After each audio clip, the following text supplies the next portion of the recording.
Ob osnovnem učnem procesu srednje šole dijakom pogosto vse tiste boljše nudijo tudi obšolske dejavnosti, ki šolam dajo dodano vrednost. Včasih se zgodi, da projekti niso le kratkoročni, temveč dolgoročni, če tudi se čez nekaj časa odvijajo v drugo smer. Naša gimnazija je pred leti sodelovala v projektu Comenius 1 Sokrates in sicer pod naslovom Voda nas povezuje, Water Connects Us, in zametki za današnji projekt, ki bo ravnokar predstavljen na 3. gimnaziji in ga vodi gospod Vlatko Horvat, izvira iz tistega časa. Iz dijaške perspektive tovrsten projekt predstavlja tudi številne prepreke, ovire. Včasih se treba znajti in jih tudi prestopiti. Brez dvoma je lažje, če imaš ob strani profesorje, ki priskočijo na pomoč. Film smo končali, hvala Bogu, pred vsem galamo, kaj se zdaj dogaja, tako da smo ful veseli, da smo ga končali do določenega roka. Ampak največja težava, kaj mislim, da je bilo nasplošno premikanje opreme do določenih gradov, ker eni so bili zelo nedosegljivi. Drugi pa so bili, hvala Bogu, ohranjeni, smo lahko res šli veliko stvari ogledati. Ob nastajanju filma so se dijaki postavili v različne filmske čevlje. Zapolniti je bilo treba režisersko, produkcijsko, snemalno, kostumografsko, pa tudi igralsko vlogo.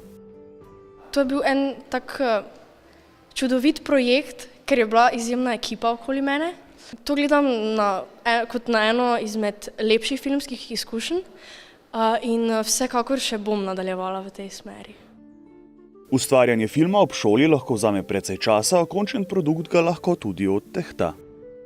Zdaj kot sam čas mi ga definitivno ni škoda, saj bil tudi sam čas kvalitetno preživeti in tudi izdelek na koncu je en izdelek, na katerega sem lahko ponosen, da sem sodeloval v njem.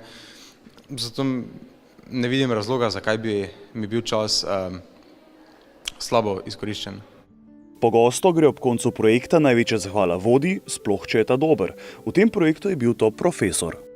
Gospod profesor nam je dal vsekakor največjo spodbudo oziroma navdih za vse, kar se je dogajalo. Mi se verjetno niti tega sami ne bi toliko spomnili, oziroma mogoče bi se spomnili, ampak ne bi imeli ne bi si upali verjetno narediti takega velikega projekta, saj je bilo gradov kar 16, kar je zelo veliko. Tudi snemanja dni, snemalnih je bilo tudi veliko in si verjetno ne bi upali. V film Gradovi stražarji nad Dravo so bile vložene številne ure in trud. Nekateri so se s produkcijo srečali prvič, nekateri drugič ali pa celo tretjič.